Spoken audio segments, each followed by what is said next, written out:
அனைவருக்கும் கோபிநாத்தின் அன்பு வணக்கங்கள் நண்பர்களே. தமிழ் புத்தாண்டு அப்படிங்கிறது மனதை மகிழ்ச்சியாக்கக்கூடிய ஒரு நாள் அப்படின்னா அதில் மாற்று கருத்து இல்லை. வருங்காலம் நமக்கு ரொம்ப சாதகமாக அமையும் அப்படிங்கிற அந்த நம்பிக்கையோடு துளிர்க்கக்கூடிய அந்த நாளை நாம் மனமாற வரவேற்போம். எல்லோருக்குமே தமிழ் புத்தாண்டு நல்வாழ்த்துக்களையும் தெரிவித்துக் கொள்வோம். உங்கள் சார்பாகவும் அனைவருக்கும் தமிழ் புத்தாண்டு நல்வாழ்த்துக்கள். பொதுவாகவே தமிழ் புத்தாண்டு அப்படின்னு சொன்னால் இன்னதை செய்யுங்க அப்படின்னு சொல்கிறத விட இன்னதை செய்ய வேண்டாம் அப்படிங்கிறது நிறைய பேர் சொல்லுவாங்க. ரொம்ப முக்கியமாக என்ன செய்யலாம் அப்படின்னு சொன்னோம்னா, பெரும்பாலும் நம்ம குலதெய்வ ஆலயத்திற்கு அன்றைய தினத்திலே சென்று வழிபாடு செய்தல் அப்படிங்கிறது ரொம்ப முக்கியமான விஷயம். பெரியோர்களிடம் ஆசீர்வாதம் பெறுவது அப்படிங்கிறது ரொம்ப முக்கியமான விஷயம் அப்படிங்கிறத தெரிஞ்சுக்குங்க. ஏன்னா இதெல்லாம் நம்ம மரபுகளில் இன்னும் வந்து கொண்டு இருக்கிறது, உயிர்ப்புடன் இருக்கிறது அப்படிங்கிறதையும் நம்ம உணர்ந்து கொள்ள வேண்டும். அது ரொம்ப சக்தியான விஷயமும் கூட. மூன்றாவது விஷயம் என்னன்னா, எவ்வளவு முடியுதோ அவ்வளவு பேருக்கு அன்றைய தினத்திலே அன்னதானம் செய்தல் அப்படிங்கிறது, நம்மளால் முடிஞ்ச தான தர்மங்களை செய்தல் அப்படிங்கிறது கண்டிப்பாக நம்ம மனசில் ஒரு உத்வேகத்தை உண்டு பண்ணும். முதல் நாள், வருடத்தின் முதல் நாள் நம்ம நிறைய தான தர்மம் செய்கிறோம் அப்படின்னா இறைவனுடைய ஆசை இல்லாமல் நம்மளால் இதை செய்ய முடியாது. வருங்காலம் இன்னும் சிறப்பாக அமைந்து இன்னும் நிறைய பேருக்கு இந்த கைகளால் வாரி வாரி கொடுக்க வேண்டும் என்ற எண்ணம் கண்டிப்பாக ஒவ்வொருவருக்கும் உண்டாகும். அப்படிங்கிறனால தான் இன்றைய தினத்தில் அன்னதானமோ தான தர்மங்களோ நிறைய செய்யுங்க அப்படின்னு சொல்கிறது. முடிஞ்சால் குருமார்கள், உங்களுடைய குருமார்கள் அருகாமையில் இருக்காங்க அப்படிங்கிற பட்சத்தில் நேரே சென்று அவர்களிடம் ஆசீர்வாதம் பெறுவதும் ரொம்ப அற்புதமான விஷயமாக இன்றைய தினத்தில் இருக்கும் அப்படிங்கிறத மறந்துடாதீங்க.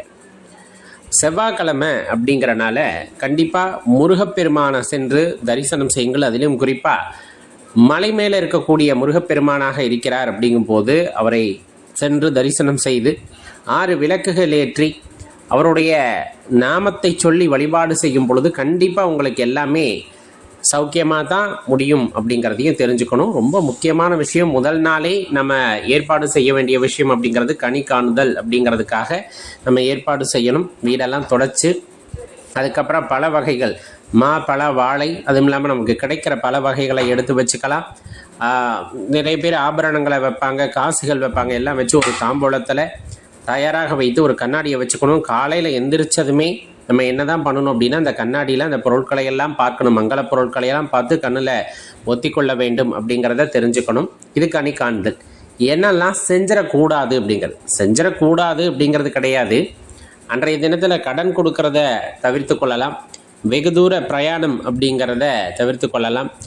ரொம்ப கடினமான வேலைகளை செய்வது, வேலை செய்கிறதுங்கிறது வேற, ரொம்ப கடினமான வேலைகள், இரத்த காயம்படும் வாய்ப்பு இருக்குது அப்படிங்கிற பட்சத்தில் அந்த மாதிரி வேலைகளை எல்லாம் செய்வதை இன்றைய தினத்திலே தவிர்த்து கொள்ளுதல் அப்படிங்கிறது உத்தமமாக இருக்கும். கடினமான சொற்களை பேசுதலை தவிர்த்தல் அப்படிங்கிறது, யாரிடமும் கோபம் கொள்ளாதீர்கள். அதே போல் ஒற்றையடிக்கிறேன், பழைய பொருட்களை தொடச்சி வைக்கிறேன் அப்படிங்கிற வகையில் அன்றைய தினத்தில் எதுவும் செய்யாமல் இருக்கிறது உத்தமம். ஏன்னா கை தவறி உடஞ்சிருது அப்படின்னா அது அபசகுணமாக நினைக்கின்ற மனம் இருக்குது. அப்படிங்கிற பட்சத்தில் அந்த நாள் வீணாக போயிடும், அந்த பதட்டத்திலே அந்த வருடமும் வீணாக போயிடும். அதனால் ரொம்ப அமைதியாக தியானம் செய்யக்கூடிய வாய்ப்பு இருந்தால் அருகாமையில் இருக்க ஆலயத்திற்கு சென்று தியானம் செய்யுங்கள். நல்ல வார்த்தைகளையே இன்றைய தினத்தில் பேசுங்க. கண்டிப்பாக எல்லோருக்கும் நன்மையே உண்டாகட்டும். முடிஞ்சால் சித்தர் ஆலயம் அருகாமையில் இருக்குது அப்படின்னா அங்கே போய் சித்தர் வழிபாடு செய்யுங்க. அவங்களுடைய பூரணமான ஆசையை எதிர்நோக்கி வழிபாடு செய்யுங்க.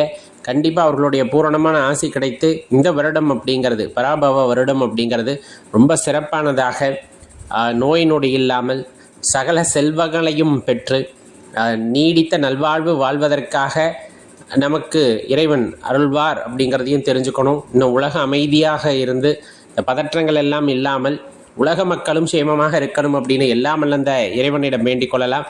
நீங்களும் உலக மக்களுக்காக வேண்டிக் கொள்வீர்கள் என்று அடியே எத்தனிக்கின்றேன். மறந்துவிட வேண்டாம். இந்த வீடியோ லைக் பண்ணிவிட்டு உங்கள் நண்பர்களோடையும் பகிர்ந்துக்குங்க. நன்றி, வணக்கம்.